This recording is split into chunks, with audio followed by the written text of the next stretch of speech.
안녕하세요. 박연미입니다. 은행들이 앞으로 약 한 달 동안 대출 금리를 깎아준답니다. 이자 장사하기 유리한 금리 인상기인데 대출 규제에다 금리도 비싸서 손님이 늘지 않아서입니다. 은행권 주택담보대출 평균 금리는 4% 육박, 최상단은 이미 6% 위입니다. 동네별 특판도 있고 이금융권에선 4%대 이자 주는 적금도 나왔지만 맡길 돈은 적고 빌릴 돈은 크니까 손익 비교는 허무할 때가 많습니다. 이런 상황에 여러 가지 제도가 달라집니다. 부동산 시장도 변화가 예상되죠. 상환 능력도 행동 방식도 스스로 냉정히 따져야 하는 난도 높은 구간에 진입하셨습니다. 4월 4일 월요일 여러분은 지금 삶을 발전시킬 경제발전소를 듣고 계십니다.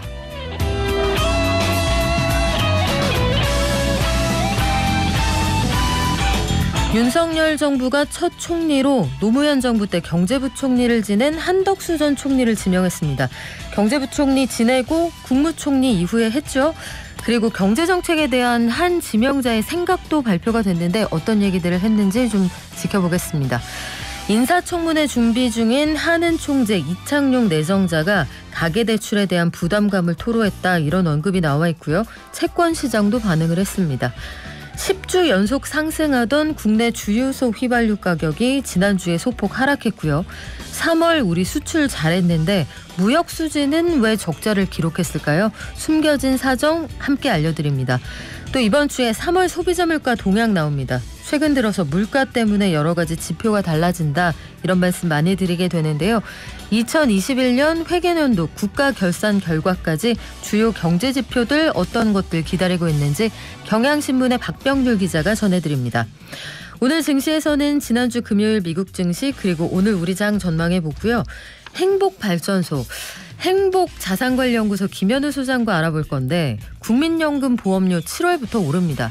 누가 얼마나 더 내야 되는지, 그래서 나중에는 얼마나 주겠다고 하는 건지 자세히 알아볼게요.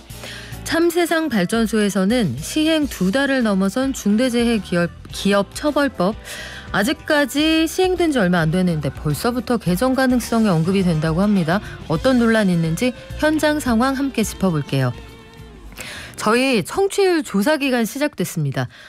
앞으로 청취율 관련해서 유선번호로 어떤 라디오 프로그램 들으세요 전화 올지도 모르겠거든요. 저는 한 번도 못 받아봤습니다만 그럴 때마다 경제발전소 외쳐주시고요. 저희 선물도 없고 저희는 들을 게 없습니다. 다만 배당을 시작할게요. 박연미의 1분 배당 이벤트 이번 주 한 주 동안 시작을 할 건데 방송 끝나기 전에 저희 열심히 문자나 사연 보내주신 분들 한 분 정해서 대주주로 선정을 합니다. 그래서 내일 1분 동안 우리 대주주님 방송 통해 하고 싶었던 얘기를 제가 대신 전해드릴 건데 우리 대주주의 특별 혜택 누리고 싶으신 분들 문자 보내주세요. 단문 50원, 장문 100원, 샵 0951로 받고요. TBS 앱, 유튜브도 열어두겠습니다.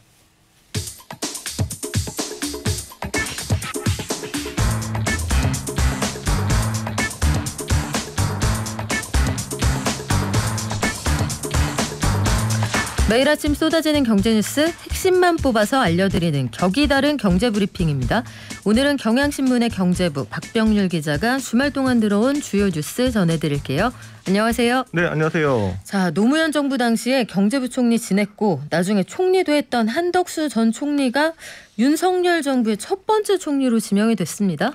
네, 제가 그 기재부 처음 출입할 때 뵀던 분인데 그렇죠. 또 뵙게 됐습니다. 네. 말씀하신 대로 그 노무현 정부에서 경제부총리 겸 기획재정부 장관 했고 또 총리까지 했는데 새 정권을 지나서 다시 총리로 컴백을 했습니다. 물론 그 이명박 정부 때 그 주미대사를 했고요. 또 박근혜 정부에서는 무역협회장을 했습니다. 또 그 기후변화센터 이사장도 했기 때문에 그렇게 이 공직에서 멀리 떨어져 있던 분은 아니다, 이렇게 보시면 되고요. 특히 그 한덕수 이 총리 지명자 우리 하면 기억나는 게 노무현 정부 때 그 한미 FTA를 주도했던 바로 그렇죠. 이제 인물로도 저희가 기억을 하고 있습니다. 그래요. 우리도 오래됐네요. 현장에서 노무현 정부 때부터 취재를 했으니까 저도 현장에서 한 2번 정도 배웠던 기억이 있는데 여러 정부를 거치면서 경제 관료, 외교 관료를 맡았단 말이죠. 어제 그 한덕수 지명자가 기자들을 만났는데 경제 관련 얘기가 많았습니다. 어떤 얘기들을 했나요? 네, 아무래도 여러 공직을 거친 이제 백전노장이다 보니까 그만큼 이제 그 경륜도 있고요. 또 안정적인데 반면에 이제 어떤 국정 운영은 좀 보수적이지 않을까라는 생각이 드는데요. 실제로 어제 그 기자들과 만나서 한 얘기들도 이제 그런 범주에서 벗어나지 않았습니다. 특히 어제 한 지명자는 그 국가의 중장기적인 운영을 위해서 꼭 해야 되는 과제가 저는 4가지로 생각한다 이렇게 말을 했는데요. 그중에 또 3가지가 경제와 관련된 거였습니다. 그러면서 맨 먼저 이제 들었던 게 중장기적으로 재정 건전성은 정부만이 정말 그 큰 위기의 의식을 가지고 대응해야 되는 그러한 하나의 과제다. 그러면서 이제 재정 건전성 얘기를 했습니다. 그러면서 이제 그 달러를 중심으로 하는 경화를 충분히 확보해야 된다. 그러면서 최근 그 지정학적 문제 때문에 일어나는 원유를 비롯한 에너지 가격 상승이 우리에게 단기적으로 국채 수준 적자를 불러왔는데 이게 단기적 문제로 그칠지 아니면 경쟁력에 문제가 일어나고 있는지를 면밀히 검토해서 일정 부분의 국채 수지 흑자를 유지해야 된다. 이렇게 말을 했습니다. 이와 함께 또 생산력이 높은 국가가 돼야 된다. 이런 얘기도 했는데요. 특히 그 금융개혁을 통해서 그 양질의 자본들, 벤처 자본들이 공급돼야 된다 이런 얘기도 했습니다. 아울러 이제 가계대출에 대해서도 언급이 있었는데 가계부채, 그 GDP의 100% 이상을 넘고 있는 이런 가계부채가 일시에 우리 금융 시스템에 큰 영향을 주지 않도록 미리 대비하는 노력도 해야 된다. 이렇게 강조를 했습니다. 이 전반적으로 이 한 그 지명자의 그 말을 종합을 하면 이 국가 경제 관리를 아주 좀 보수적이고 안정적으로 운영해 나갈 그럴 좀 가능성이 큰 것 같습니다. 그래요. 지금 여소야대 정국에서 청문회 통과 가능성이나 아니면 국정 안정에 대한 기대감 이런 것들을 두루 반영한 지명이 아닐까 싶은데 윤석열 당선인에 대한 경제 공약도 언급이 됐습니까? 네, 이게 좀 흥미로운데요. 한 지명자가 윤 당선인은 몇 가지 그 경제 공약에 대해서 언급을 했습니다. 그 중에서 이제 부동산 재건축 규제 완화에 대해 가지고 이 공급을 늘린다는 점에서는 분명히 필요한데 그 자체가 또 그 주택 가격을 올리는 요인이 된다. 그러면서 이 전체 부동산 정책 중에서 무엇부터 해야 할 건가라는 방법론은 상당히 신중히 논의해야 될 필요가 있다. 이렇게 얘기를 했습니다. 좀 속도감 있게 규제 완화하자는 윤 당선자의 생각과는 약간 좀 다르죠. 그리고 이제 총부채 원리금 상환 비율 DSR 규제에 대해서도 기본적으로 주택을 사기 위해 빚을 내는 사람들이 자기 소득 능력을 벗어나게 되는 걸 자제시키자는 것 아니겠느냐.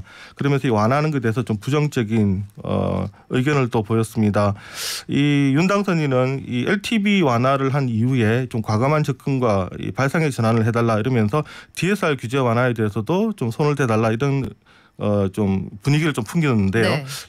이거랑도 또 약간 또 분위기가 다른 그 경제관을 한 지명자가 보이기도 했습니다. 한덕수 총리 지명자 얘기를 종합을 해보면 그 속에 숨어있는 소위 컨텍스트라고 하는 숨은 뜻은 DSR 규제 완화를 정부 정책으로 하기보다는 기관들이 알아서 해라. 네. 금융권이 자율적으로 조정하라는 얘기인데 되게 어렵네요. 네, 이게 정부가 나서가지고 대출 규제를 완화하는 시그널을 너무 크게 주지 마라. 이렇게 보시면 뭐 크게 틀리지 않을 것 같습니다. 알아서 해라. 그럼 책임도 금융권이 알아서 지라는 건데 약간 이런 느낌도 있네요.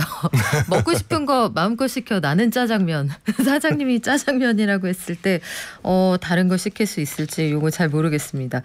자, 한덕수 총리 지명자가 가계대출에 대한 입장도 내비쳤다 이런 얘기를 하는데 이창용 한은 총재 내정자도 생각보다 비둘기스럽지 않다 이런 평가가 있는 모양이죠. 네, 지난 1일에 이창용 한국은행 총재 내정자가 출근하는 길에 기자를 만났는데요. 이 가계대출 문제에 대해서 중장기적으로 큰 부담이 될 수가 있다. 내가 총재가 된다면 가계부채 문제를 금융위원회와 함께 다시 한번 보겠다 이런 얘기를 했습니다. 그러면서 이 가계부채는 성장률 둔화에도 영향을 줄 수가 있고 이 고령화에 따라서 나이가 많은 분들이 은퇴하고 나면 생활자금을 위해서 이 가계대출을 받기 시작하면 가계대출의 질도 나빠질 수 있다. 그러면서 전반적으로 금리를 통해서 가계 문제가 연착륙 할 수 있도록 한은이 역할을 해야 된다 이런 얘기를 했습니다.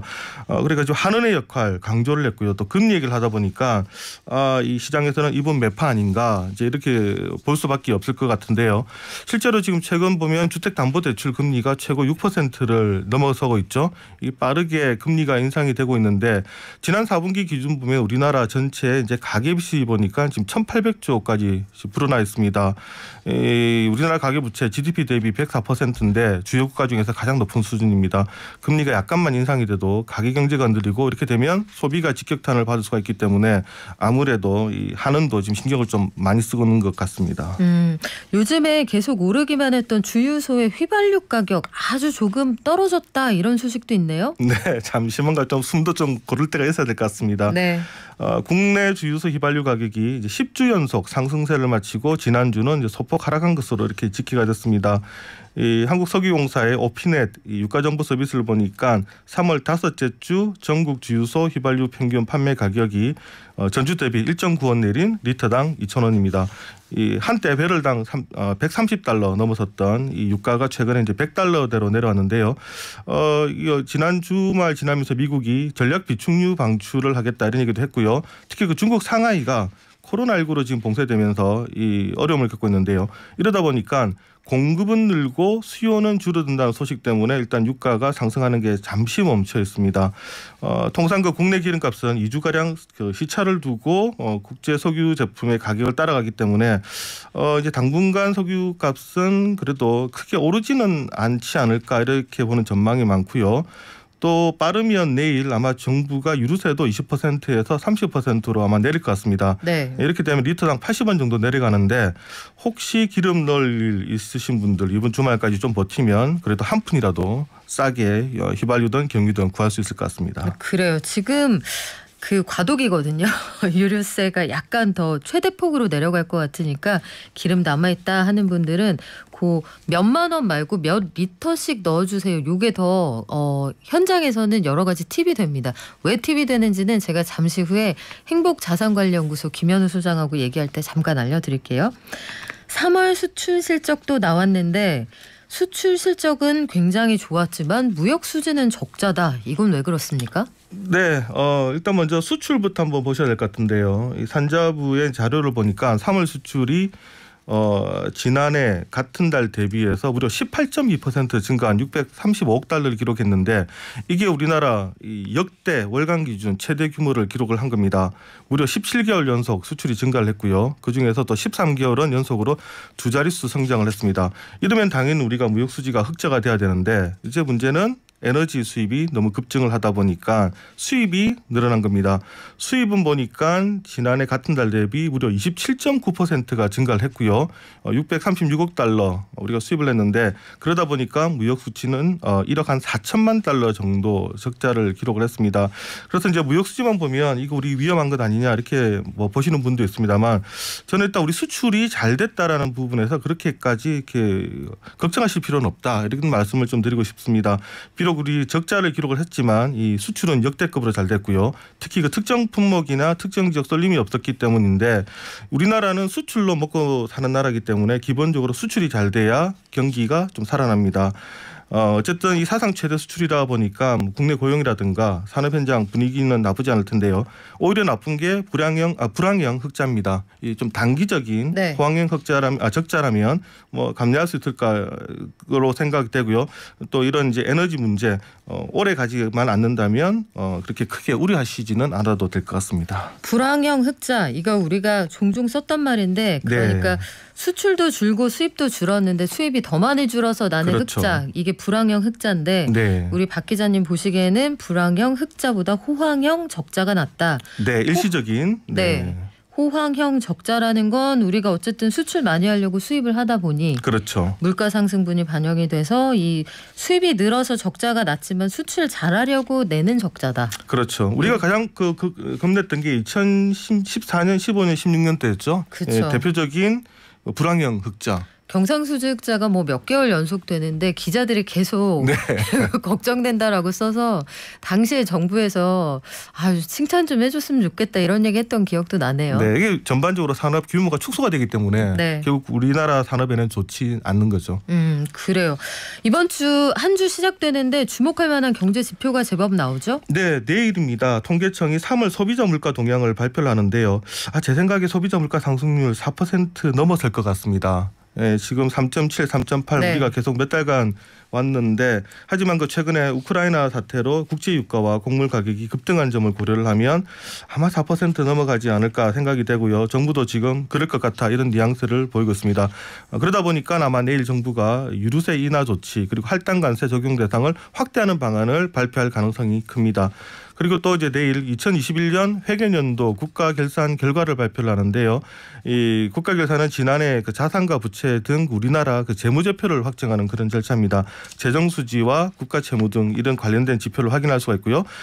금요일입니다. 한국은행이 2월 국제수지를 발표를 하는데 1월의 경우는 우리가 경상수지 흑자를 기록했습니다만 2월도 경상수지 흑자를 기록을 할지 아니면 흑자로 갈지 금요일 날 그 발표를 보시면 알 수 있을 것 같습니다. 네, 지금까지 경향신문의 박병률 기자였습니다. 고맙습니다. 네, 감사합니다. 오늘부터 사회적 거리두기 조치가 일부 완화가 되죠. 10명 모일 수 있고 12시까지 만날 수 있다고 하지만 주변에 보니까 최후까지 살아남았던 친구들 중에 일부 확진자가 나옵니다. 사회적 거리두기 아직까지 방심할 때는 아니라는 생각이 드네요. 마스크 착용, 사회적 거리두기 통해서 우리 2주 동안 성과가 있으면 추가 완화가 예상 되는 상황이니까 계속해서 잘 유지해 주시기 바랍니다. 개미 한 마리, 개미 두 마리, 개미 세 마리가 사과를 들고 하나, 둘, 셋. 영차, 네, 국내외 증시 전망해보는 시간이죠. 미래에셋증권 디지털 리서치팀의 박광남 팀장 연결돼 있습니다. 안녕하세요. 안녕하십니까. 네, 지난주 금요일 뉴욕 증시는 어땠나요?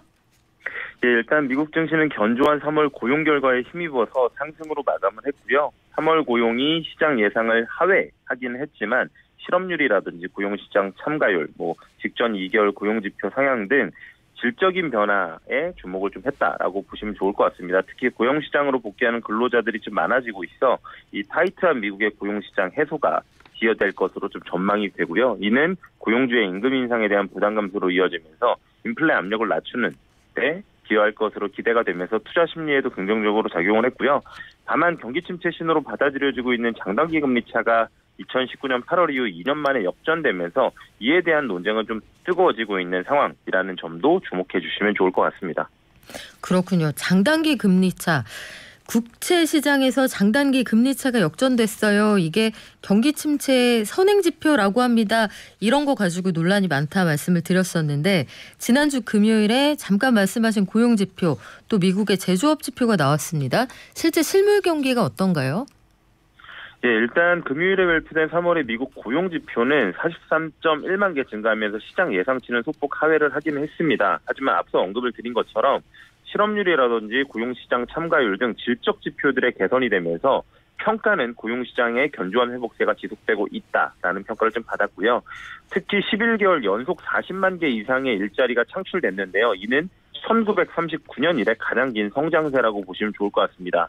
또한 직전 2개월 고용 수치 역시 각각 2.3만 개, 1월 달에, 그다음에 2월 달에 7.2만 개 상향이 되면서 50만, 75만 개로 발표가 다시 변경이 됐습니다. 그렇기 때문에 1분기에만 증가한 총 일자리 수는 168.5만 개로 월 평균 56만 건이거든요. 이에 실업률도 3.8%에서 3.6%로 하락하면서 코로나 직전인 2020년 2월에 기록했던 3.5% 굉장히 빠르게 근접을 한 수준입니다. 50년 내 거의 최저 수준까지 떨어져 있고요. 고용시장 참가율이 사실 올라오지 못하는 점이 문제로 제기가 됐었는데 2020년 2월에 63.4%보다는 낮지만 현재 62.4%까지 증가를 하면서 이 또한 개선되고 있는 움직임들이 나타나고 있습니다. 세부적으로도 3월에는 30만 명 이상의 여성이 노동시장으로 복귀하면서 일자리 증가의 대부분을 차지를 했는데요. 사실 여성의 일자리 증가는 이 오미크론 변이 바이러스 영향 이 감소하면서 미국인들의 여행의식 등 서비스 수요가 증가한 것으로 좀 추정을 하고 있고요.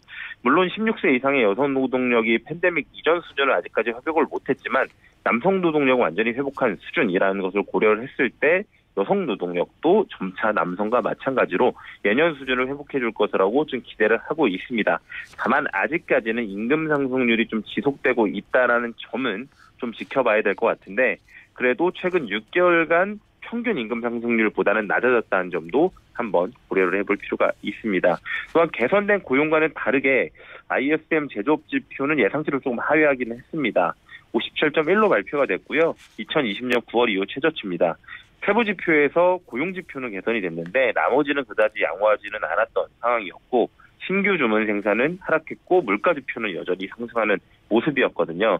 이는 최근에 시장에서 우려하고 있는 스태그플레이션에서 이야기하는 것처럼 물가는 상승하면서 경기가 둔화하는 모양과는 좀 유사합니다. 물론 여전히 기준점을 크게 상회하고 있다는 점에서 이번 지표가 시장에 미친 영향 자체는 제한적이었지만 추세가 전환될 수 있는지 여부는 꾸준하게 살펴볼 필요는 있어 보입니다. 자, 오늘 우리 증시는 어떻게 출발했습니까? 일단은 미국의 장단기 금리 역전에 따른 경기 둔화 우려 속에서 하락 출발을 했고요. 다만 코스피도 낙폭을 줄이고 있고 코스닥은 플러스로 전환을 했습니다. 장 초반에 시가총액 상위주 전반적으로 약세 흐름을 좀 보이고 있는데 이 또한 낙폭을 조금 줄이고 있는 모습들이 나타나고 수급적으로는 외국인의 현선물 양매도세가 나타나는데 금액은 아직까지 크지 않은 상황입니다. 다만 높은 물가 우려에도 불구하고 가격 전가 가능성과 수출 호조가 좀 진행되고 있는 식품 관련주 강세 보이고 있고요. 인수위에서 국내 엔터 관련 간담회를 위해서 주요 기업 CEO를 만나는 소식에 관련주들도 상대적으로 강세를 보이고 있습니다. 또한 앞서 이야기해 주신 것처럼 방역 완화 기대감들이 반영이 되면서 화장품이라든지 백화점 등 리오프닝 관련주들도 양호한 흐름을 보이고 있는 점도 특징입니다. 이번 주에 주요 지표 일정 어떤 것들이 있을까요?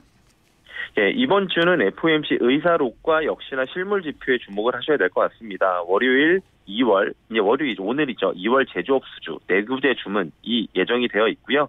내일 화요일에는 ISM 서비스업 지수 등이 발표될 예정인데 확장세가 유지되거나 혹은 둔화되더라도 경미한 수준 정도인지 파악을 하실 필요가 좀 있고요.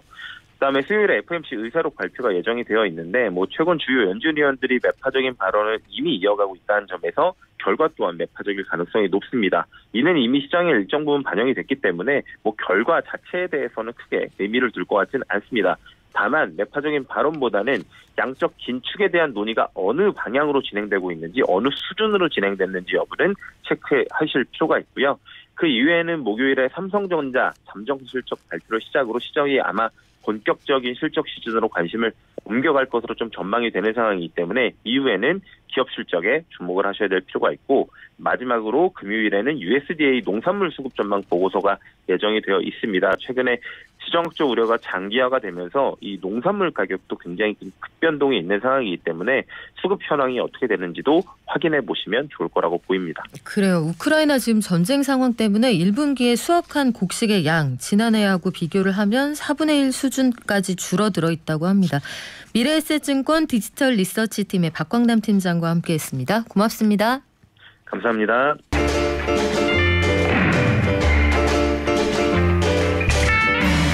지난 주말에 남쪽에는 꽃이 활짝 핀 모양입니다. 오늘 아침 신문 일면들 보면 남해 쪽에 꽃 사진들이 도배가 돼 있더라고요. 진해 이런 곳들 정말 아름답게 꽃이 피었는데 서울은 아직 반은 피고 반은 안 피었습니다. 윤중로 축제가 이번 주에 시작이 되죠. 축제는 안 하고 걸어 다닐 수만 있게 하죠. 그린백님 오늘도 문자 주셨어요. 청년 농부 백종수님이죠. 반갑습니다. 오늘도 고추밭에서 출첵합니다. 10살 큰딸과 함께 밭일합니다. 아유 장하다. 10살 큰딸은 왜 학교를 안 갔을까요? 그런데 개교기념일인가? 3557님 가게 문 열면서 혼자 열심히 듣고 있는 72년생입니다. 그러시군요.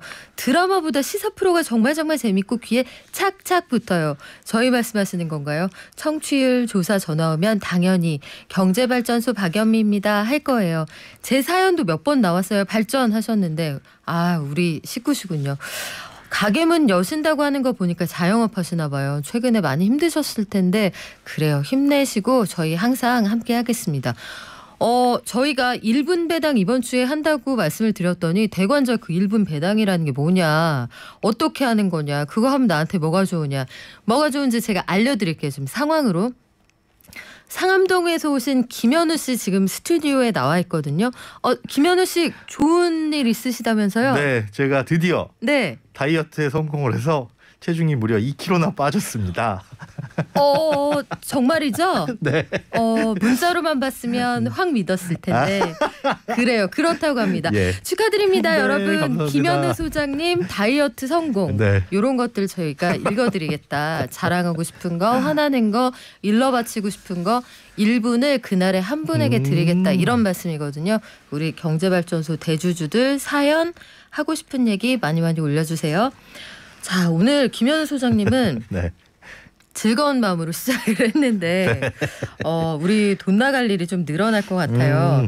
은퇴 후에 가장 그 중요한 소득원이 될 것으로 보이는 국민연금. 이게 7월부터 좀 오른대요. 내야 될 돈이. 네. 그래서 이름이 어렵습니다. 기준소득 월액. 네. 이런 거 좀 그 쉬운 말로 바꾸면 안 되나 싶은데 여하간 네. 상한액과 하한액이 모두 올라간다고 합니다. 네. 이게 우리 삶에 어떤 영향을 미치게 될지 알아볼 텐데요. 소장님 일단요. 네. 7월부터 국민연금 보험료 산정 기준이 바뀐다. 네. 더 내야 된다. 누가 더 내게 되나요? 이게 이 상한선과 하한선이 올라가는 겁니다. 그러니까 기존에 이 상한, 하한에 딱 걸려 있는 분들이 아니면 아무 상관 없으니까 걱정 안 하셔도 돼요. 제가 이게 이런 기사들이 되게 굉장히 많이 나왔어요. 지난주부터. 그런데 그 기사들 클릭해서 댓글을 보면 많은 분들이 야 요즘에 팍팍한데 뭐가 또 더 내라고 하는 거냐라고 오해를 하시는 분들이 많은데 기준소득 월액 이걸 좀 더 쉬운 말로 바꿀 수 있는 말이 있을까 싶은데 이게 가장 쉬운 말 같아요. 그러니까 순서 좀 바꾸면 되지 않을까요? 월 기준 소득액 어때요? 기준 소득 월액보다 쉽지 않습니까? 비슷한 느낌일 것 같은데. 자, 네. 국민연금은 네. 이 소득에 대해서 9%를 내게 되어 있습니다. 그렇죠. 100만 원을 벌면 9만 원, 200만 원을 벌면 18만 원 이렇게 내게 돼 있는데 1000만 원을 벌어도 1000만 원의 9%인 90만 원을 내지는 않아요. 그러니까 상한선이 정해져 있습니다. 왜냐하면 국민연금 소득 재분배 기능도 있고 하다 보니까 소득이 많은 분들이 내면 낼수록 어떻게 보면 효율은 낮아지지만 받아가는 연금액은 많아지거든요. 그래서 더 유리할 수 있는데 그렇기 때문에 실질적으로 국민연금 가입자들의 소득을 따져가지고 평균적으로 이 정도 소득이시구나. 그래서 하한선과 상한선을 정해놓고 있습니다. 그런데 그 기준이 조금 더 올라간다. 이런 뜻이에요. 그러니까 소득이 오른 만큼 요것들을 이제 매년 책정을 해가지고 상한 기준선을 정해놓고 올려야지 나중에 돼서 연금을 받을 때도 그 변동이 있을 거 아니에요. 왜냐하면 20년 전에 100만 원과 지금의 100만 원은 다르죠. 당연히 가치가 다르고 네. 그래서 그런 것들을 매번 반영을 해서 소득이 올라가게 되면 최저보험료와 최고보험료를 올리는데 그게 우리가 내고 있는 연금보험료가 뭐 연 9%였는데 이게 9.5% 혹은 10% 이렇게 오른다. 이 내용은 전혀 아니라는 거. 그래서 보험료가 오른다라는 제목에 그냥 낚이시지는 마셔라. 그래요. 우리가 어떤 부분이 어떻게 올라가는지 그걸 자세히 알려드릴 텐데 네. 인상률이 5.6%. 이게 최근 5년 사이에 그 네네. 연간 변동률을 비교를 해보면 제일 높거든요. 제일 높아요. 왜 그래요? 그런데 이게 좀 전에 말씀드린 것처럼 소득이 올라갔기 때문입니다. 사람들의 소득을 평균해서 이걸 그냥 아유 이번에는 기분도 나쁜데 많이 올려버릴까 이런 건 아니거든요. 실제 소득이 그만큼 올라갔다라고 봐야 되는데 아유 나는 그대로인데 라고 하시는 분들도 물론 있을 거예요. 하지만 이게 평균이다 보니까 그만큼 올라가게 된 거고 그러다 보니 이제 상한액이 524만 원을 이제 초과하시는 그 이상 월급을 받으시는 분들은 그냥 납부하는 보험료가 고정이었었는데 이 상한액이 살짝 올라서 553만 원까지 올라갔습니다. 그래서 네. 기존에 비해서는 29만 원 올라갔고 이에 대해서 연금보험료는 한 26,100원 정도가 올라가게 돼요. 그러니까 돈을 좀 더 버시는 분들은 조금 더 내시겠는데 그래도 553만 원을 더 초과해서 버시는 분들이라고 하더라도 보험료를 더 내는 건 아니고 하한선은 기존 29,700원에서 31,500원으로 1,800원 정도 올라갑니다. 이게 소득 기준 보험료 기준이거든요. 그러니까 적게는 1,800원, 많이 오르시는 분은 26,100원 정도 올라간다. 그래서 전체적인 밴드가 소득이 올라감에 따라서 조정이 됐다. 이렇게 알고 계시면 됩니다. 그러면 당연히 이게 궁금하실 것 같아요. 네. 인풋이 늘어나면 아웃풋도 늘어나느냐. 네. 더 내면 더 줍니까? 그렇습니다. 더 내면 더 주기 때문에 사실은 이익이에요. 그러면 그럼 소득 올라가신 분들만 더 주고 나는 영향 없다고 했으니까 미치는 영향 없는 거 아니야? 라고 보실 수도 있는데 사실은 전체 가입자들의 소득이 올라갔다라고 평가를 하는 거니까 이게 실질적으로 내가 연금을 받을 때도 일부 영향은 미치고요. 또 쉽게 생각하자면 이렇게 보험료가 올라가게 되는 건 전체적으로서는 사실 인풋이 늘어난 거잖아요. 네. 그러다 보니까 재정에도 사실은 좋은 영향이고 그 중간에 껴있는 대다수의 분들은 사실상 긍정적인 영향을 받는다. 이렇게 생각을 하시는 게 좋죠. 전체적인 국민연금 주머니가 튼튼해진다 네. 이런 말씀인데 국민연금이요. 그동안 특히 이제 젊은 세대를 중심으로 네. 내가 내도 내가 나중에 은퇴할 때 되면 못 줄 수도 있다더라. 네. 혹은 지금보다 훨씬 덜 준다더라. 네. 소위 말하는 수익비가 떨어진다더라. 이런 여러 가지 그 설들이 많았거든요. 네. 실제로 어떻게 된다고 합니까? 사실 설입니다. 진짜 설. 지금 말씀해 주신 것처럼 고갈이라고 한다면 지금 그대로 가게 됐을 때 이뤄질 일을 예측한 거예요. 이 주머니만 그대로 가고 다른 조치를 안 할 때. 네, 안 하고 출생률도 생각하는 예상하는 것과 똑같이 가고 그다음에 지금 생각하는 수익률로 똑같이 갔을 때 이렇게 된다면 2043년 언저리에서는 고갈이 됩니다라고 예측을 해놓고 그래야 이제 대비를 할 거 아니에요. 야 수익률을 높일까? 출생률을 높일 수 없으니까 우리가 다른 방식으로 보험료를 높여볼까? 아니면 지급 방식을 바꿔볼까? 하는 고민을 하게 되는데 네. 그래야지 이제 그 전제가 깔려 있는 거죠. 그런데 그렇기 때문에 여러 가지 방안을 고민하는데 그 방안 중에 결정된 건 지금 아무것도 없습니다. 그러니까 늘 5년마다 추계를 해서 앞으로 연금액이 어떻게 바뀔까를 예상한 다음에 그에 맞는 대응책을 세우려고 하는데 많은 분들이 또 많은 신문 기사들이 거기에 먼저 집중한다는 거죠. 고갈된다라고 하니까 이제 야 그럼 내 돈 돌려주는 게 낫지 않냐. 내 돈은 받아가고 나중에 연금 안 주는 거 아니야? 라고 걱정을 하시는데 뭔가 대책을 세우기 위해서 지금 상황으로 가게 됐을 때의 최악의 상황에서 문제점을 확인하기 위한 것이지 그로 인해서 당장에 뭐 문제가 발생하는 건 아니고요. 또 연금은 그 어떤 나라도 이미 고갈된 나라들 많이 있습니다. 심지어 독일도 고갈됐거든요. 그런데 부가 방식으로 바꾸는 바람에 뭐 사실 연금 지급이 중단되지도 않았고 전 세계 어느 나라도 국민연금 지급이 중단된 나라는 없습니다. 뭐 예전에 재정이 힘들었었던 그리스 같은 경우에도 연금을 줄인다고 하기는 했었으나 네. 국민들 반대도 굉장히 심했었지만 어쨌든 다시 지급이 되고 있고요. 그래서 그래요. 그런 것들은 걱정을 안 하셔도 됩니다. 독일이 지금 하는 방식이 우리나라처럼 주머니는 이제 고갈이 되었으니 그렇죠. 그 해에 걷어서 바로 주는 거죠. 네, 1대1로 토스하는데 그게 사실은 그런데 문제점은 그겁니다. 그러니까 젊은 인구와 노인 인구가 1대1로 매칭이 되면 내는 보험료 그대로 받아가는 게 문제는 없을 거예요. 근데 우리는 지금 역삼각형 구조가 굉장히 심각하게 벌어지고 있어서 그걸 그대로 수용할 수는 없으니 장기간에 걸쳐서 이걸 좀 바꿔보는 게 어떨까를 고민해야 되는데 아직은 이제 고갈에 너무 깜짝 놀라신 분들이 많아서 논의 단계에 있는 거죠. 국민연금에서 이 방송을 되게 유의 깊게 듣는 거 알고 계세요? 글쎄요. 국민연금 분들이 국민연금 얘기하고 나면 네. 반드시 피드백이 옵니다. 어떤 네. 방송이든 다 잘 들으시더라고요. 그래서 제가 어디 가서 국민연금 얘기를 하기가 그분들이 지켜보고 있다는 거예요. 네, 항상 들으시는 거 알고 있거든요. 네. 국민연금의 보관도 좀 알려주시면 저희가 함께 알려드리겠습니다. 네. 국민연금 관련해서 지금 말씀하신 것처럼 고갈은 루머다라고 하셨어요. 그러면 항상 또 이어서 등장하는 단어들이 있죠. 네. 프리랜서, 네, 네. 자영업자, 예. 전업주부, 학생 가입할까요, 말까요? 일단 전업주부나 학생 소득이 없으신 분들은 의무는 아니에요. 의무는 아니고 프리랜서나 자영업자처럼 소득이 있으면 의무이기는 한데 사실상 이제 의무임에도 안 지키시거나 못 지키시는 분들이 많이 있습니다. 그런데 결론부터 말씀드리자면 저는 국민연금에 대해서 납입을 선택하실 수 있는 분이나 더 내실 수 있는 분 여유가 있다면 저는 국민연금 꼭 내시라고 꼭 말씀드립니다. 이게 여러 가지 불안 요인은 있기는 하지만 다른 대안을 찾아봤을 때 국민연금만한 대안이 없어요. 없습니다. 그러니까 혹시 홍보대사이시고 그런 건 아니죠? 전혀 네. 없는데 그런 오해를 받기도 하는데 진짜 제가 고민하고 나의 노후를 뭐 사람들의 노후를 책임져줄 가장 안전하고 든든하고 효율이 높은 게 뭐가 있을까를 찾아봤을 때 민간 보험 상품이나 금융 상품 이런 것들은 불확실성이 일단 있잖아요. 불확실성이 있고 수익률도 제한이 되고요. 그런데 국민연금만큼 수익비가 높은 사실 그래서 문제예요. 뭐냐면 너무 많이 주기 때문에 내가 내는 돈보다 훨씬 네. 많이 돌려주려고 설계가 된 것이기 때문에 그러다 보니까 이제 고갈이라든지 문제가 생기는 거지. 그러니까 그런 문제가 생긴다라는 게 사실은 좋다는 반증일 수도 있어요. 그러니까 수익비라는 게 내가 낸 돈 대비 얼마를 가져가냐인데 1.5 정도가 됩니다. 평균. 그러니까 100이란 돈을 냈으면 150을 받아가게끔 되어 있거든요. 그 사실 민간에서 판매하는 어떤 금융 상품보다도 유리하죠. 예, 민간 금융상품이 일이 안 됩니다. 네. 낸 돈 대비해서 더 적게 받아가요. 무슨 말씀이세요? 저 30만 원씩 연금 부었더니 나중에 35만 원씩 준다는데요. 그거는 물가 상승이나 이런 것들 아무것도 고려 안 하고 그냥 35만 원을 주는 거기 때문에 실질적인 가치는 떨어지게끔 되어 있습니다. 그러다 보니 그런데 국민연금 물가 상승까지 반영해서 주다 보니까 굉장히 좋죠. 그리고 특히나 소득이 낮은 분들일수록 수익비가 높아지기 때문에 소득이 낮으신 그런데 노후가 불안하신 분들은 일단 1번이 무조건 국민연금입니다.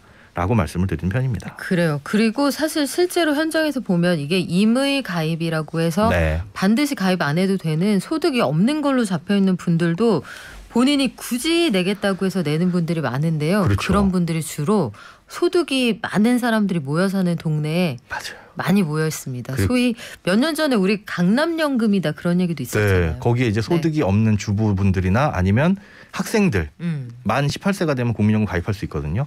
학생들 가입시켜주는 강남의 부모들을 늘고 있다. 이런 기사들 아마 기억이 나실 거예요. 여유가 있으면 그게 좋다는 뜻이니까 납입을 하시는 게 좋습니다. 그래요. 그런데 실질적으로 그렇게 여유 있어서 가입하고 일시금으로 내가 밀린 거 다 낼게요. 이런 사람보다는 네.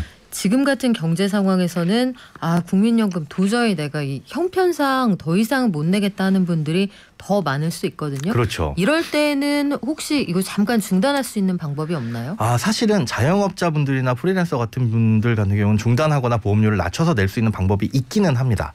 왜 그러냐면 이 소득의 특성 때문인데 직장인들은 이번 달에 받은 월급이 그대로 국세청이라든가 이런 거에 보고가 되고 그리고 거기에서 월급에서 국민연금 보험료를 떼고 지급을 해주잖아요. 그러다 보니까 직장인들 근로소득자들은 뭐 더 내고 덜 내고 할 게 없어요. 그냥 소득의 9% 회사가 반 내가 반 이렇게 내게끔 되어 있는데 자영업자나 프리랜서 분들 같은 경우에는 올해 번 돈 그러니까 2022년의 소득이 언제 확정되냐면 내년 7월에 확정이 됩니다. 네. 그리고 그건 보험료에 11월 보험료에 반영이 돼요. 그런데 작년에는 소득이 괜찮았지만 올해는 소득이 안 좋을 수 있잖아요. 실직을 하거나 할 수도 있는 거고 프리랜서나 자영업자는. 그런데 작년에는 예를 들어 1억을 벌었다. 그러면 국민연금 보험료는 이제 11월부터는 1억에 대해서 나올 텐데 나는 실직했어요 올해. 이런 경우에는 연금을 못 낼 수가 있으니까 이 경우에는 공단에다가 제가 이런 이유로 소득이 줄었습니다. 아예 돈을 못 벌거나 아니면 적게 벌고 있습니다라는 걸 서류를 제출하면 그만큼 보험료를 감액해 줍니다. 감면해 주기도 하고요. 문제는 그렇게 해가지고 안 내는 분들이 실제로 봤을 때 소득이 높아졌다. 소득이 있음에도 불구하고 그렇게 서류를 써서 냈네 하는 거에 있어서 지금까지는 큰 페널티가 없어요. 그러다 보니까 안 내시는 분들 혹은 적게 내시는 분들이 많은데 그런 것들도 사실은 낼 수 있다면 내는 게 저를 좋고요. 실제로 만약에 내시려고 하시는 분들이 소득이 없어가지고 못 내시는 경우라면 네. 나중에 돈을 모아서 그 못 낸 기간 동안 낼 수 있는 추후 납부 제도라는 것들도 있으니까 그것들은 그렇게 활용을 하시는 게 좋을 것 같습니다. 다만 추후 납부하실 때는 이게 밀린 돈을 낸다는 개념이라서 이자를 조금 부담을 하셔야 된다는 거 그렇죠. 요거는 기억을 하셔야 될 것 같고 현장에서 국민연금이 나는 당장 필요 없습니다. 받으실 때쯤에 네네. 이런 분들이 지연해서 수령을 하면 좀 더 유리하다 이런 얘기도 있거든요. 네. 이건 무슨 얘기인가요? 연기연금 제도입니다. 지금은 국민연금이 원래 60세부터 수령이긴 하지만은 나이에 따라서 이제 수령 나이가 좀 조절이 되죠. 1969년 이후에 태어나신 분들은 65세부터 수령인데 어쨌든 자기가 받을 수 있는 노령연금을 받을 수 있는 나이에 대해서 뒤로 미룰수록 이제 연기연금 제도라고 하는데 1년 미룰수록 7.2%의 연금이 더 나와요. 그러니까 65세 때 내가 받을 수 있는 연금이 예를 들어 100만 원이다. 그런데 난 65세부터 안 받고 그때는 좀 여유도 있고 돈도 벌고 하니까 66세부터 받을래. 그러면 100만 원 받던 돈이 107만 2천 원 정도가 나오게 되는 거고 2년을 미뤄두면 한 114만 원 정도가 나오는 거고 이런 식으로 쭉쭉쭉쭉 뒤로 미루면 꽤 많은 돈이 붙어서 나오겠죠. 이게 이제 연기연금 제도고 반대로 나는 정년이 조금 빨라서 60세 이전에 나오다 보니까 65세까지 기다리기가 힘들어라고 하시는 분들은 땡겨서 받을 수도 있어요. 그래요? 네, 1년씩 땡겨서 받을 수 있는데 이럴 때는 1년에 6%씩 깎입니다. 그래서 5년을 당겨받으면 30%가 줄어들게 되겠죠. 크네요. 큽니다. 그런데 네. 이게 평생에 걸쳐가지고 줄어들기 때문에 그러니까 65세부터 받을 걸 60세에 받았다라고 해서 30%가 감액된 게 65세가 되면 정상으로 회복되냐 이건 아니에요. 그러니까 평생에 걸쳐 받을 연금이 감액되니까 전체 연금이 줄어든다 이렇게 보셔야 되는데 다만 이제 일찍 연금을 받으니까 그걸 좀 빨리 활용할 수 있고 5년을 일찍 받은 만큼 사실은 수명이 짧다면 더 이익일 수 있으니까 연기연금도 전체 금액을 늘리는 데 도움이 되지만 반대로 당겨서 받는 것도 사람에 따라서는 조금 더 도움이 될 수가 있습니다. 그거 안 그래도 여쭤보려고 했는데 네. 연기연금 제도가 있다 해서 경제적인 사정이 갑자기 달라지지 않는다는 가정하에 네. 미리 받는 게 좋을지 그러니까 제 시점에 받는 게 좋을지 아니면 네. 최대한 늦췄다 받는 게 좋을지 이거 제 주변에서도 굉장히 많이 물어보거든요. 저는 네. 당겨서 받을 거예요. 최대한 당겨서 네. 아니 30% 깎아도? 네. 아 그래요? 예. 왜요? 이유가 뭐예요? 이거 국민연금에서 싫어하실 수도 있는데 싫어하실 것 같아요. 많이 이자를 네. 주는 거는 그만큼 늦게 받으세요라고 권하는 거잖아요. 그렇죠. 유인을 주는 거죠. 맞습니다. 7.2%나 이만큼 자신 있나 이만큼 큰 높은 수익률을 낼 수 있는 근데 그건 이제 국민연금의 문제고 저는 왜 당겨받느냐 아무래도 소득은 줄어드는 시간은 확실할 거예요. 60세 정도면은 많이 소득이 줄어들었을 거고 예상이 되죠. 그렇죠. 그리고 그에 비해서 소득은 줄었지만 사회활동이나 제가 외부 활동이 줄어들지는 않을 겁니다. 지금 60세 어르신들 보면 사실 어르신이라고 할아버지 할머니 아니잖아요. 저희가 어렸을 때 배웠던 한 50대 정도 되시는 것 같아요. 그렇습니다. 네. 어떻게 보면 좀 큰 형님, 뵙기에는. 큰 누님 그 정도거든요. 그러면 돈 쓸 일은 많이 있습니다. 돈 쓸 일 많은데 소득은 줄어드는 이 시기를 차라리 당겨받더라도 대비를 하고 그리고 소비는 줄어들기 마련이잖아요. 그래서 당겨받았으면 그만큼 사실 5년 정도 당겨받았는데 연금액은 줄어들지만 그 당겨받은 만큼의 금액이 있잖아요. 결국 그거네요. 시간으로 돈을 사느냐 돈으로 시간을 사느냐. 그렇죠. 이걸 이제 단순 계산해 보면 약 18년 정도가 손익분기점이에요. 그러니까 60세 그 받는 시점으로부터 18년 정도를 더 살게 되면 당겨받은 게 좀 불리해진 거고 덜 살게 되면 그러니까 즉 수명이 짧으면 당겨받은 게 이득이 되는 겁니다. 본인의 건강 상태나 그런 것들을 두루 고려하셔서 맞습니다. 선택을 하셔야겠군요. 예, 그리고 당겨받으면서 차라리 아껴 쓰는 게 저는 괜찮다고 생각을 해서 예, 쓸 수 있을 때 받아서 쓰자 이 주의입니다. 네, 이거는 김현우 소장님의 좀 개인적인 선택이고요. 생각. 네. 본인의 사정에 따라 선택하시면 될 텐데 네. 자, 우리 마지막으로 보면 국민연금 관련해서 도대체 납부 기간을 얼마나 하는 게 좋겠습니까? 아하. 언제부터 내면 좋을까요? 그 질문들 많이 하시거든요. 네. 여기서도 보면 소득이 없는 군인인데 네. 국민연금에 가입할 수 있나요? 이분은 소득이 없는 군인이라 하시면 병역의 의무를 지고 있다로 그런 것 예상이 같아요. 되거든요. 네. 4923님. 네. 언제부터 내는 게 좋아요? 만 18세 때 한 번이라도 내시는 게 좋습니다. 그건 왜 그렇습니까? 일단 국민연금은 납입하는 금액보다 가입 기간이 길어야지 많이 받는 구조거든요. 똑같은 돈이라도. 즉 1,000만 원을 20개월 내는 것과 20년 동안 나눠내는 것과 30년 나눠내는 것과 효율은 30년 나눠내는 것이 훨씬 더 많다는 거. 그러니까 빨리 내는 게 좋은데 네. 일단 한 번이라도 내라고 말씀드린 이유는 뭐냐면 추후 납부 때문에. 그 중간에 이가 빠진 기간은 나중에라도 채워낼 수가 있어요. 근데 이자 내야 되잖아요. 네, 이자는 낼 수 있는데 선택할 수 있는 거죠. 즉 18세에 한 번이라도 납입 이력이 있으면 이 친구가 25세에 취업을 했다. 18세부터 25세까지 약 7년 정도의 기간을 나중에 돈이 있으면 낼 수도 있고. 한 번에 내고 그 시간을 버는 거군요. 네. 7년이라는 시간을. 그렇죠. 뭐 별로다 싶으면 안 낼 수도 있는데 18세에 낸 이력이 한 번도 없으면 아예 이건 채워놓을 수 있는 선택권조차 없어요. 그러니까 18세가 되면 부모님들은 그냥 한 번 정도 납입 이력은 두시는 게 좋고 여유가 되시면 긴 기간 동안 40년 동안 내는 게 최고니까요.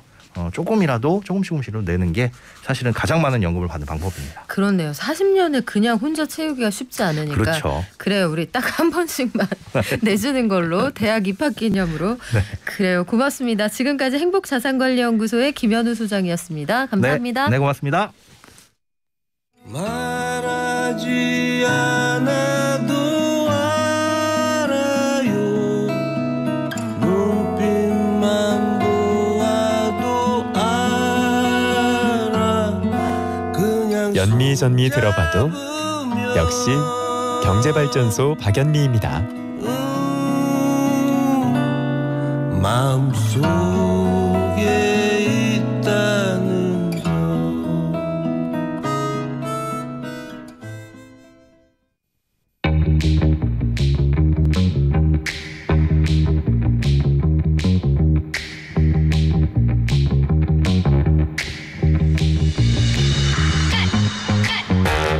네, 홍성만 실장 현장에 나오셨는데 빵 터지셨어요. 그래요, 여러분.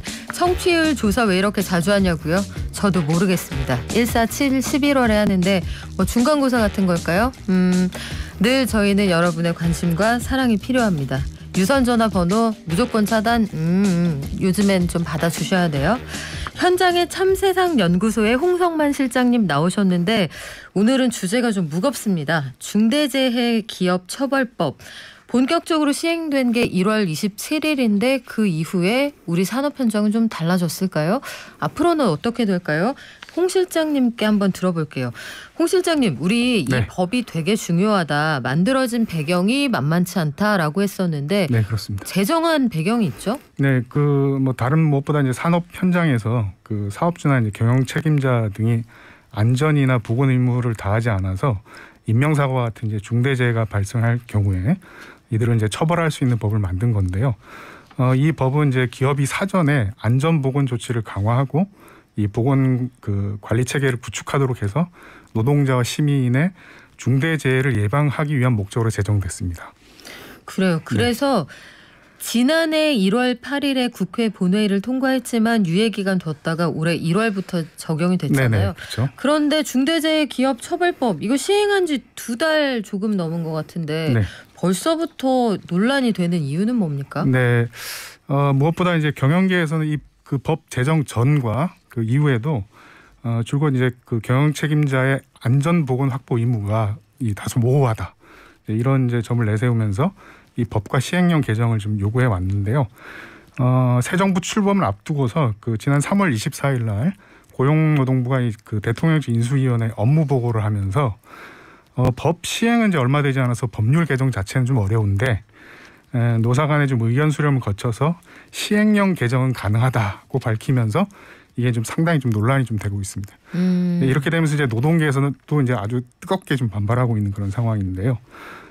이 법 시행 이후에도 그 산재 사고가 끊이지 않고 있는 상황이고, 그리고 이제 이 법에 따른 이제 첫 사건이 결론도 나지 않은 시점에서 이 시행령을 개정하는 것은 마치 이제 산재 사고를 방치하는 것과 같다고 하면서 크게 반발하고 있는 그런 상황입니다. 그러면 지금 경영계 재계가 요구하는 내용이 구체적으로 어떤 건가요? 뭐 달리 말씀드리면 이게 그러니까 과도하게 이제 처벌을 하고 있다. 과잉 처벌이 이제 과잉입법이라고 하면서 좀 반발하고 있는 상황이고요. 그래서 이게 처벌보다는 산재 예방 대책을 강화하는 쪽으로 좀 법을 개정하라고 요구를 하고 있는데요. 근데 이제 앞서 말씀드렸습니다만 이 법의 이제 목적이 뭐 다른 이제 산재 예방 대책을 강화해도 처벌이 이제 가볍거나 경영 책임자들이 처벌받지 않아서 실제 이제 산재 예방 효과가 없는 것으로 나타났기 때문에 이 중대재해기업처벌법을 만들어 놓은 것이거든요. 자, 그렇기 때문에 이제 이 경영계 요구들을 좀 달리 좀 보자면은 이 산재 예방 대책을 하라는 이제 그런 요구라기보다는 어쨌든 경영자들이 처벌받지 않도록 또는 이제 완화해 달라는 그런 이제 요구가 같습니다. 이거는 이제 뭐 선거 기간이나 당선 이후에도 윤석열 당선자와의 이제 만남을 통해서도 좀 확인이 되는데요. 이 자리에 여러 이제 간담회 자리에서 사용자들은 중대재해기업처벌법을 개정해서 경영자들을 처벌 대상에서 제외해 달라고 이제 그렇게 계속 요구해 왔습니다. 이 현장에서 그 현장의 훈훈한 분위기도 우리가 보았고 영상을 통해서 간담회 현장에서 나눈 얘기도 저희가 들었는데 앞뒤가 좀 바뀐 것 같아요. 이 법이 사장님들 잡아가려고 만든 법이 아니라 그렇죠, 그건 아닙니다. 근로자들이 출근해서 퇴근하지 못하는 일을 막자고 만든 법이잖아요. 더 안전하게 활동할 그렇다면 현장을 안전하게 관리하고 노동자들을 보호하는 근로 현장을 만들면 되는 일인데 왜 잡혀 관리부터 걱정을 하시는지 좀 납득이 안 되기도 했습니다. 시행 2달밖에 안 됐는데 그 사이에 잡혀간 사람 아직 한 명도 없습니다. 실제로 중대재해처벌법에 대해서 근로자들이 여러 가지 고민들을 할 것 같은데 노동계 입장은 어떻습니까? 노동계 입장은 이 중대재해기업처벌법이 뭐 지금도 사실은 소극적으로 적용되고 있어서 문제다라고 좀 지적을 하고 있는데요. 이 법이 뭐 현재는 이제 50인 이상 상시고용 노동자 50인 이상 사업장만 적용이 되고 50인 이하 미만 사업장은 2024년부터 적용이 됩니다. 근데 5인 미만 사업장은 아예 이제 적용이 되지 않거든요. 근데 대다수 이제 산재 그 사망 사고가 5인 미만 사업장에서 많이 발생하고 있기 때문에 특히 이제 이 법에서 배제되는 5인 미만 사업장이라든가 그리고 이주 노동자, 건설 기계 배달 같은 그 특수고용 노동자에서 이제 그 사망 사고가 증가하고 있는 이제 현실이기 때문에 중대재해기업처벌법이 여기까지 좀 더 확대하고 이 법에 대한 산재 예방 특별 대책도 필요하다. 그렇게 주장을 하고 있습니다. 이게 참 고민스러운 부분이에요. 실질적으로 보면 5인 미만 사업장이라고 하면 상당히 영세한 건 알겠는데 네. 가장 심각한 수준의 중대재해는 또 이쪽에서 많이 발생을 그렇습니다. 하잖아요. 예. 현장에서 안타까운 사고들이 많았는데 최근에도 이런 사례가 이어지고 있죠. 네, 그 뭐 올해 들어서 뭐 일어난 사고만 좀 일별해 보면요.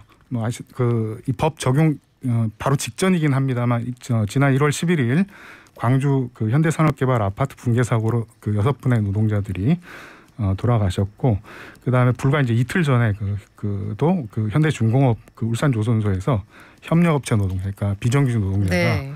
돌아가셨습니다. 그리고 뭐 지난달에도 뭐 충남 당진의 그 대주중공업이나 그리고 현대자동차 전주공장 그리고 현대제철소에서도 노동자들이 뭐 사망하고 있는 그런 것들이 이제 계속 이어지고 있는 그런 상황입니다. 그러니까 이와 관련해서 이제 고용노동부는 뭐 이에 대한 이제 정확한 사고 경위와 를 조사해서 중대재해기업처벌법 위반 여부 등을 이제 조사하고 있다 이렇게 이제 밝힌 그런 상태입니다. 그래요. 우리 석재 채취 현장에서 발생한 사고 관련해서도 네. 당시에는 즉시 사과하고 최선을 다해서 수사에 협조한다고 했었는데 지금은 또 그 사업주 입장이 바뀌어서 현장에서 참 안타까운 일들이 많거든요. 그렇습니다. 중대재해기업처벌법 아직 시행한 지 석 달도 안 됐습니다. 이거 어떤 방향으로 가야 된다고 보세요? 뭐 무엇보다 이제 과거에 이제 발전 국가형, 뭐 이 개발 독재형 같은 그런 이제 산재 사고가 이어지는 생산 현장의 현실을 바꾸기 위해서 네. 사실은 지금 현재 더 깊은 고민이 좀 필요한 시점이 아닌가라는 생각이 좀 들고요. 우리나라는 여전히 OECD 국가 중에서도 산재 사망률이 최상위권인 그런 국가입니다. 그래서 현재 이제 중대재해기업처벌법으로 이제 산재 사망 사고가 다소 감소하고는 있지만 여전히 이제 다수 사고가 5인 미만 사업장에서 발생하고 있기 때문에 당연히 좀 이쪽으로도 더 확대돼야 되는 그런 상황이 아닌가 그렇게 생각됩니다. 그래요. 오늘까지 좋은 말씀 많이 들었는데 홍성만 실장님 우리 1년 동안 함께했거든요. 네. 좀 안타깝습니다. 하지만 다음 기회에 더 좋은 소식으로 우리 만나게 되겠죠? 네. 그동안 고생 많으셨습니다. 지금까지 참세상연구소의 홍성만 실장이었습니다. 고맙습니다. 네, 감사합니다. 저희 오늘 대주주 발표할게요. 두구두구 안 해주나요? 발표하면 해줄 건가요? 그래요. 3283님 당첨되셨어요.